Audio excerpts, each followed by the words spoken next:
Une épidémie de choléra à enrayer, un pays à reconstruire. Voici les enjeux des élections présidentielles et législatives du 28 novembre.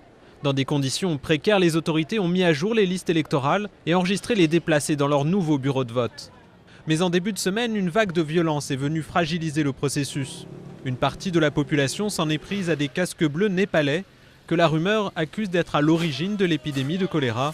Une situation difficile pour l'ONU, censée assurer la sécurité le jour des élections et distribuer le matériel électoral.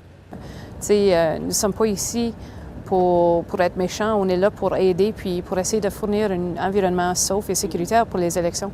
Selon l'ONU et les observateurs, les émeutes pourraient être soutenues en sous-main par des partis politiques cherchant à déstabiliser le scrutin, le premier depuis le tremblement de terre de janvier. C'est un souci, parce que jusqu'à présent, je crois que l'environnement sécuritaire était quand même très stable. D'autres soupçons portent sur le financement de certaines campagnes, dont celle du candidat du parti au pouvoir. Les Haïtiens s'inquiètent de nouvelles fraudes, comme ils en ont si souvent connu. Si il y a fraude, qui est le bénéficiaire, à qui profite le crime?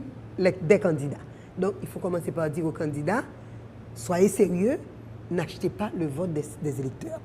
Officiellement, tous les partis souhaitent conserver la date du 28 novembre pour les élections, malgré les craintes de propagation du choléra dans les bureaux de vote.